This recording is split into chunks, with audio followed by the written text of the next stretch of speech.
Julius Caesar's barber once said, "Everybody remembers the heroes, but it's the nobodies that actually make history."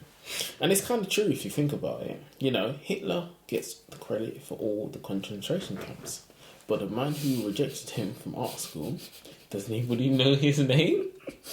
Like it or not, but he has a hand in the atrocities too, doesn't he? Yeah, very, very, very. I don't blame Hitler. I blame him. I'm joking. No, I mean, I'm not joking. But yeah, you know. It's like, how far back are we going? Yeah, exactly. Do you know what I mean? Do we blame his mother?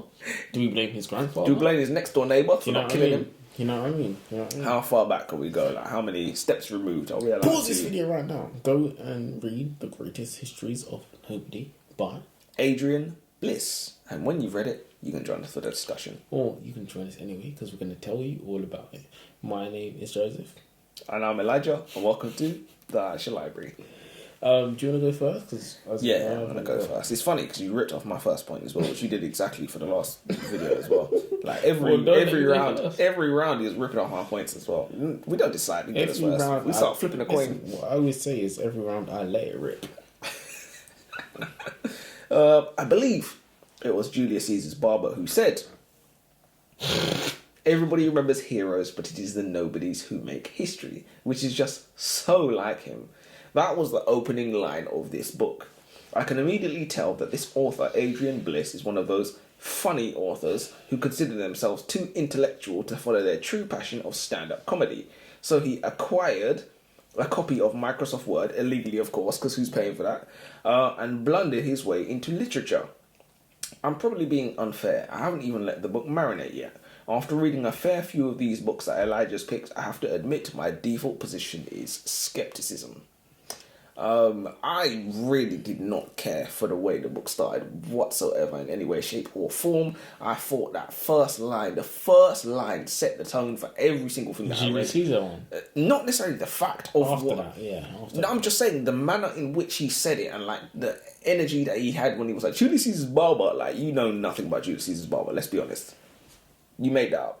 And then he was like, it was so like him. I was like, I'm going to go into the book. And I want to say that overall, I think the book is fantastically creative, and it's like nothing I've ever read before. But the author, no, I don't think you can deny that it's not fantastically creative. But I think the author missed the trick, and it needed better research. That's what I think, and I will explain exactly what I mean. The book it's like no other book I've read before, but the Black Death, or the bubonic plague, swept through Europe, killing millions of people. An estimated 25 million people were killed.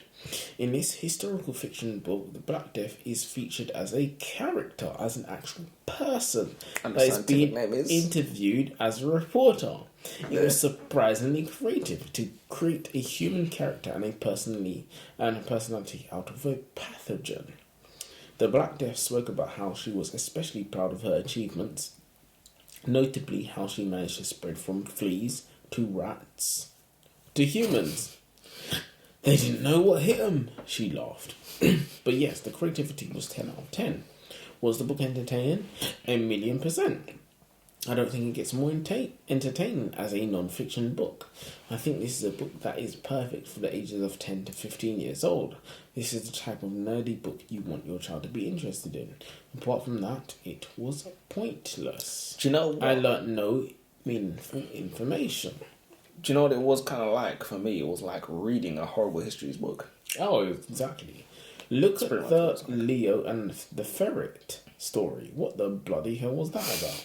I thought he was going to say that the ferret would bite Leo every time he got distracted, and because of that ferret, we have complete masterpieces such as the Mona Lisa, for example. Yeah. But We didn't get any of that. There was so much drivel in the story. I mean, there was a few stories that were good, but out of the 10 stories, maybe 2 or 3 were decent. The rest were just drivel. Absolute hogwash. Yeah, it was a waste of Jesus Christ. time. It was it 7 hours? It was 7 hours I want back. And really, it was 3.5 hours to listen to times 2, but I still want the whole 7 hours back. I want interest on my refund. Do you know what I mean? It was foolishness. It could have been so good. Oh, that's the funniest thing, because when I heard the title, I said, well, I'm sold. You cannot... I remember last week when you even said, oh, the title of the book we're going to read is The Greatest Nobodies of History. You started telling me about what it is. I said, you can't fumble that. You can't fumble that. All you got to do is pick the most interesting stories and you cannot fumble that. Do you remember What If, though? Just remember how they fumbled that? So that's how it's easier to fumble than this. But in the back of my head, I said, this is going to be... Anything, you got to look at 5 stories. Interesting, no. This one. Listen, in the back of my mind, I said that was What If. This is going to be what now? It's going to be the same kind of. Not now. Observation number 2. I should not have given this author the benefit of the doubt. Our first great nobody is chronicled in chapter 1, entitled "The Dog Philosopher," a somewhat intriguing title. I'm picturing a dog in a toga, personally. My interest is piqued. All you need to do now, Adrian, is reel me in. Unfortunately, Adrian goes off on a 20-minute segue that reads like a comedy sketch, where he plays the part of a Karen from ancient Greece, writing a disgruntled letter to the government of Athens about the strange goings-on of a naked man in the street. Yeah. Please see my earlier comments about this author being a little too fascinated with his own sense of humour. But take it from me, Adrian, this bit has gone on for far too long. Exactly. We haven't a clue who this dog philosopher is. Yeah. In fact, what I thought this book was going to be and what I'm finding it to actually be are like chalk and cheese, which is a shame. For anybody who is interested in reading something that isn't written for 3-year-olds, the dog philosopher is Diogenes, an ancient Greek philosopher who lived nearly 2,500 years ago. His nickname came about through his belief that humans live hypocritically and could learn a thing or two from observing the dog, which eats where it pleases, shits where it pleases, and humps whatever it pleases. For example, in private, you might dig out your butt crack like Elijah does and smell your fingers, but you wouldn't do the same at a dinner party because it's bad manners. I see a dog and you lick your bollocks, which I do what you want, mate. Shame we had to sit through 20 minutes of rigmarole to get there, but we got there. This is the problem. So what you're talking about is exactly the problem that I had. So he gives you a little bit of story and then he gives you some abstract story. But what he needs to give you is the facts that you give at the end. If you give that in the beginning, you think these emus went to 20,000 emus went to war with the Australian army. That makes you think, oh shit, let me listen to this. But I need to know where I'm going before you try and lead me there, because I'm literally gonna close the book, bro. If you lead me there abstractly as well, if you lead me, if you give me the story from the horse's mouth and you want me to listen to the horse, you need to tell me exactly what the fuck is or you need to be someone who has credit in the bank previously. Exactly. Like, you need to be Morgan Freeman, basically, for me to want to listen to you. If it was Morgan Freeman narrated this book, I would have been locked in. Exactly. But it's because I don't know who you are, and like you have no credit in the bank with me. It's just the execution was all over the place for me. So for you said it was a little bit of a content problem in the sense that you needed more research. If it had better content, then we could understand it more. Perhaps. I'll give you an example. So, the most powerful man in the world who started off wiping King Henry VIII's bottom. When we have a start like that, we're listening. Do you get what I'm saying? You're locked in. So, the Tudor path to power wasn't making speeches in the Commons. It was changing the king's underpants and wiping his bottom. The prestigious position of groom of the stool was the position that really opened doors for you. In 2018, a 400-year-old diary was found that belonged to Anthony Denning, who was a gentleman of the Privy Chamber in 1539. This was like deputy to the top position of groom of the stool. The diary gave an insight to a day in the life of Henry VIII's bowel movements. Daily entries. The diary read, 12th of September 1539, 2 a.m, bowel movement. His Majesty awoke to perform a strong and persistent discharge. Contents was full and firm, which indicated complete evacuation. Note to self, look into getting sense of smell removed. A diary also noted the fact that Henry confided in Denny about how little he was attracted to the then Queen Annie of Cleves. Henry said she was not as she was reported. She also had breasts so slack and other parts of body in such sort that he somewhat suspected her virginity. Don't we all? But I like the story because it was creatively written and the bowel movements were written with such eloquence and humour that it had me laughing. So yeah, I mean, things have to be written in a certain way. Yeah, of course.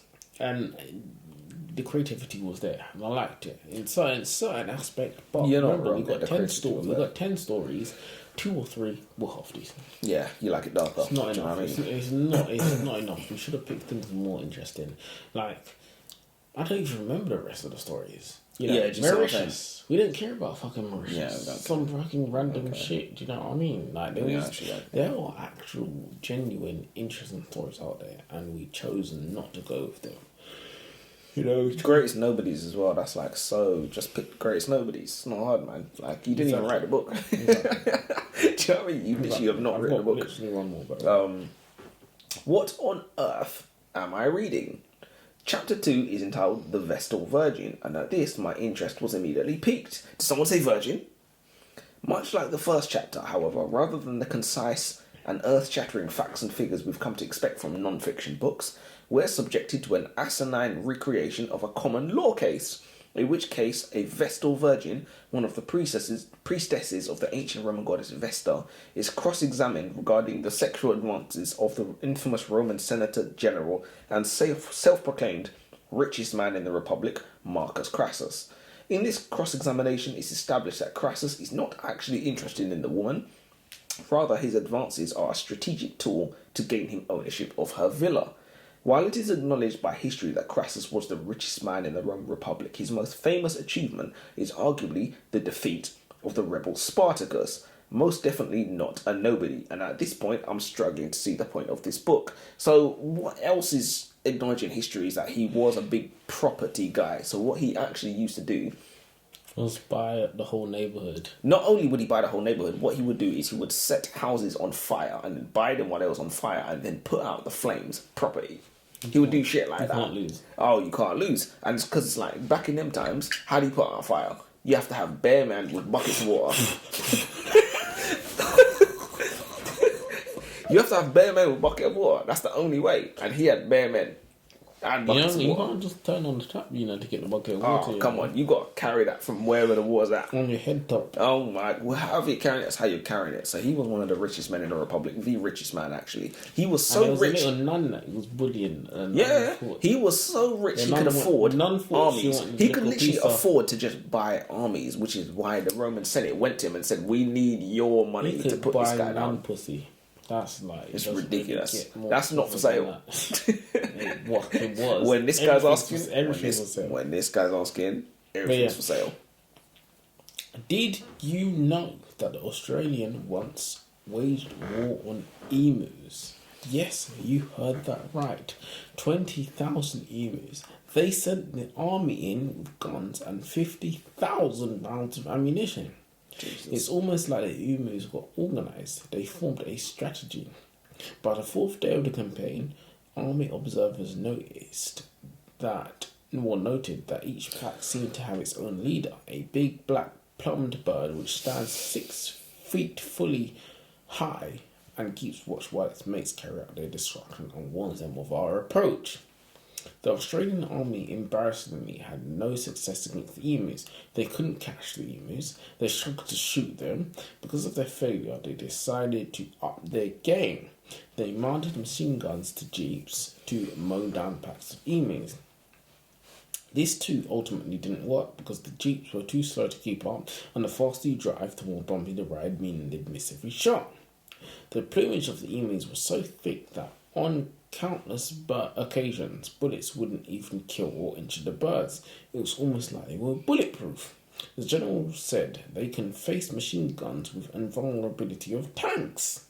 He went on to say that an armed battalion of 10,000 emus could take on any army in the world. Jesus Christ. Because of the failure, they decided to update game. They mounted. No, I already said this. After about 6 months and over 10,000 rounds spent, and only 200 emus killed, the Australian army admitted defeat. Damn. To emus. How can you lose that, man? The author really did leave the best story till last, but all in all, the book was blundered. Not only should the facts of each story be put first, but most of the things we learnt was boring. We don't care about Mauritius, we care about amazing stories, like the first time Napoleon lost a battle, and it wasn't the Battle of Waterloo. Fun fact, he was overrun and had to retreat from bunny rabbits. This wasn't in the book. Stories like that, from the bunny's point of view, could have been hilarious. So I actually can't recommend this book. It's an A rated for creativity, but it's F for everything else. So there's certain stories out there, like Napoleon. Napoleon's like one of the most illustrated, generals of all time. And before he lost the Battle of Waterloo, what actually happened was he went out with his lads, with his friends. He said, we want to go hunting. So why don't we go out and shoot some rabbits? Instead of us finding some wild rabbits, why don't we buy 1,000 rabbits from a pet owner? So what he did, he bought 1,000 rabbits from someone who's a pet owner. He bred them, and they went out with his friends, and he released them. These pet bunnies are not wild rabbits. They see humans and they're like, they feed us. Yeah. All the rabbits went, shoom. No, I'm dead. Napoleon said, oh shit. Yeah, no, we're fucked. Ran. Napoleon. Retreat. Exactly. Napoleon reportedly retreated from rabbits. That was the first time it was about. That's mad. So, it's an example of a story that people don't know about. That, it went wrong. Whatnot. He wiped out whoever was there to record the it. bunny is wiped out whoever. So do you know what I mean? He could have said, bunnies charge. It could have. There's stories out there like the emus. The emu story was a good one, but there's stories out there not like Mauritius. Who gives a fuck about Mauritius? Like when Germany lost that battle, so they want to wake up Hitler or whatever. Yeah, there were certain stories out there.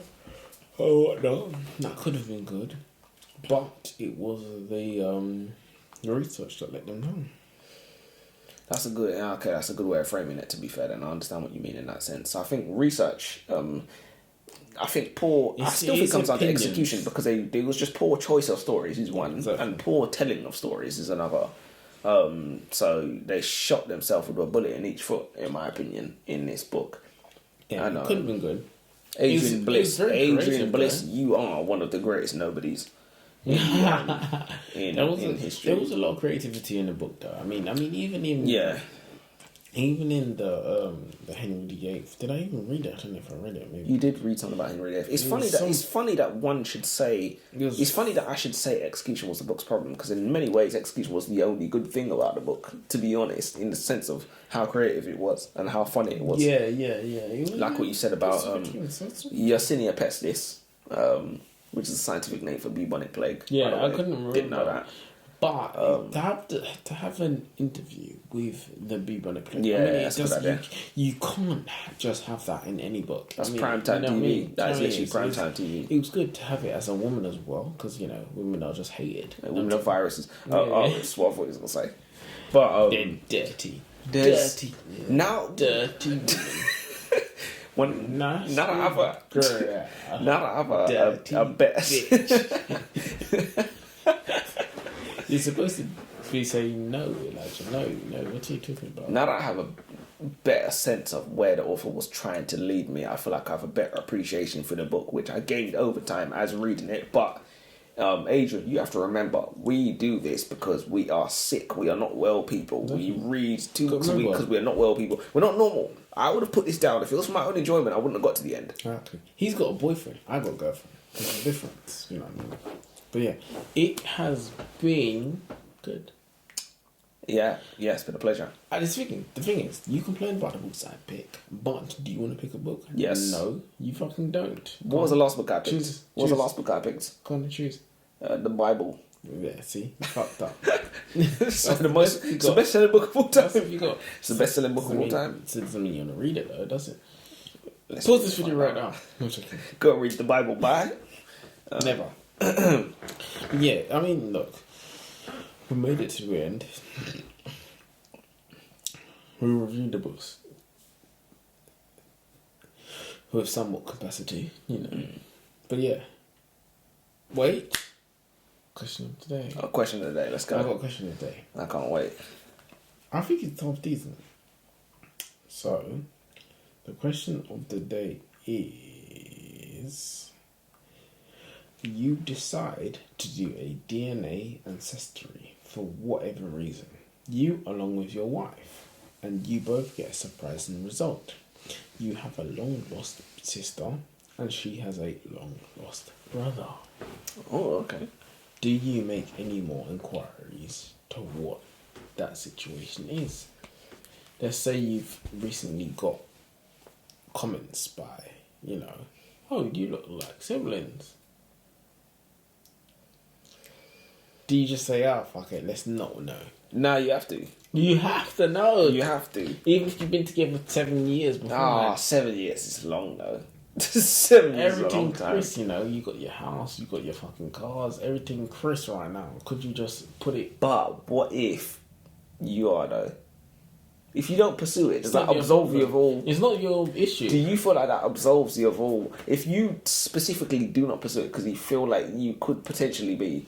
Put it this way, it's not your job as man and wife to pursue any sibling suspicions. Why It's not not? your job. Why not? It's your parents' job to make sure. If they fail in their duties, does the duty then pass on to you? It's not your I responsibility. mean, you inherit everything else. Put it this way, if you found out about a long lost sibling who was dead, it's not your job to financially, you know, manage the fucking burial. It's not your job to say. Alright, what if there were suspicions and then on their deathbed one of your parents was like, I have this letter that concerns your long lost sister, read it. Do you read the letter or do you burn it? Yeah, I knew he was going to say that. I knew he was going to say that. Mate, if you've been inside the walls, it's too late. It's done. It's done. Because the thing is, you might say, oh, that's crazy, but if she's already pregnant, then it's too late. So if she's pregnant, then it's too late, but if she's not pregnant, it's not too late. To me, the line's in blood. The lines are grey, especially if you keep them grey as grey as possible. Exactly. If the baby comes out a Liverpool fan, you know. Exactly. Put it down. Expose it. No? What's it? I'm black. Kill every man and every child. That's not what we want. No Russian. Ox and every Literally, goat. no Russian. And on that bombshell, it's time to go. Till next time.